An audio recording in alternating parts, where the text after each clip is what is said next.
Alright, I'm just going over the piece again. I see a couple of places where I need to sculpt. I'm going to try to figure out how to cut this apart the best way so that I can transport this to the foundry. This sculpture is about 2 inches taller than the inside of my van, and I'm thinking I might have to cut the head off, take the whole headdress and head off, and somehow transport it with that off. I just got to figure out how to do that. The other thing I'm going to probably do is have the guy at the foundry come down to the studio, and actually I'll help him cut the clay apart.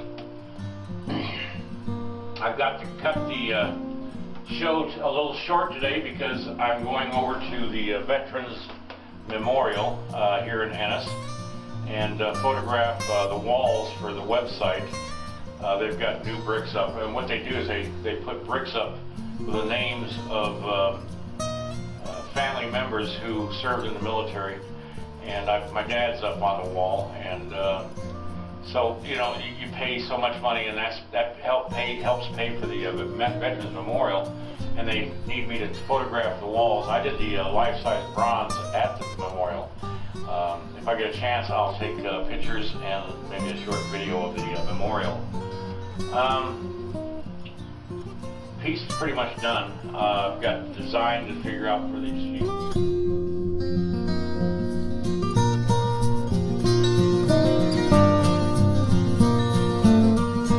I'm making a couple of medicine pouches. I'm looking at a war shield, a Blackfoot war shield, a photograph of one, and it's given me the idea for the design, which is a horse in red.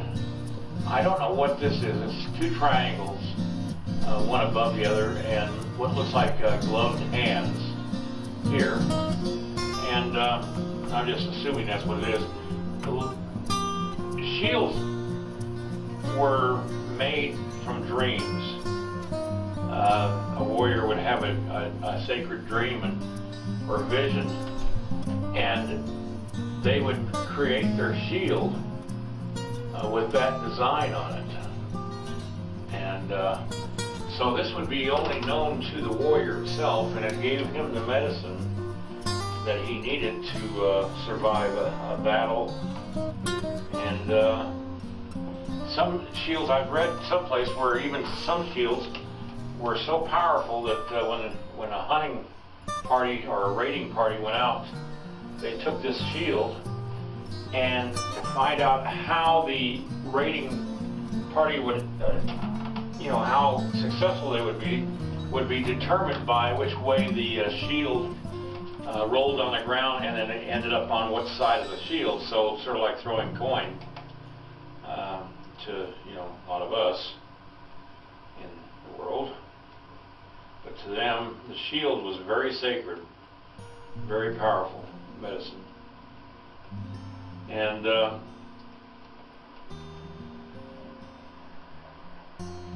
so I'm just working this out now. And what was inside these little bags would be known only to the warrior, because they were sacred little pouches of medicine.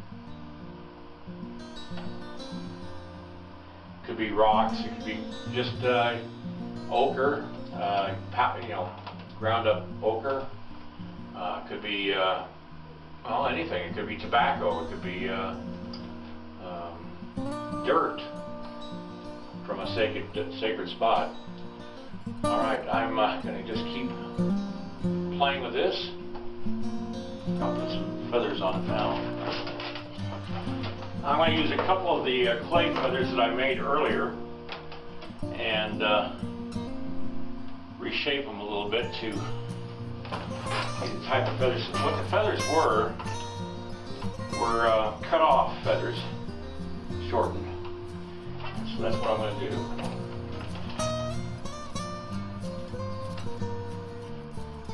Alright, I've got the shield done. I've left the screws exposed so we can take the shield off and have it cast separate.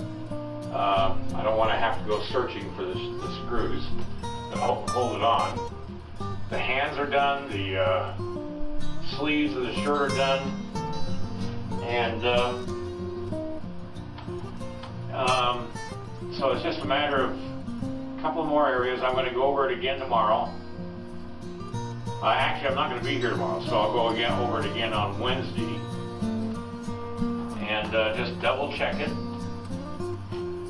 Don't want to catch anything after it's cast in bronze. And then I'll finish off the texture on the complete thing. I'm debating right now whether to put beads on the armbands, but I think I'm going to just leave them brass armbands for now. Because it would add more, would add some play to the bow, the end of the bow as well. That's just an armature right there. All right, that's going to be it for today. I've got to go over to the Veterans Memorial and photograph it, and it's going to take me the rest of the afternoon to do that. And so I'm going to go ahead and photograph this piece right now. It's pretty much the way it's going to be, and that way we can get some photographs out there and start selling off of the clay, hopefully. We won't know what it's going to sell for until we find out from the foundry exactly what it's going to cost to produce this. Because you have to sort of figure out a formula for cost, gallery cost, and then selling price. And that's how we come up with it.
Well, that's the Veterans Memorial here in Ennis. It was kind of neat to walk up to the flag and see a father with his child, and he's reading the plaque in front of my bronze that's standing there to the left of the video, and he was reading my name. I said, "Yep, that's me." And it was kind of cool to, you know, usually when you read somebody's name on a plaque for a bronze, the person is usually dead, and so it's kind of cool to be able to say, "I'm alive, I'm here," and I did the bronze. That was kind of a treat. All right, that's it for today from Ennis, Montana. I hope if you ever get through this area that you get a chance to stop and just sit for a few minutes and just show some respect to our veterans who've served this country so well over the years.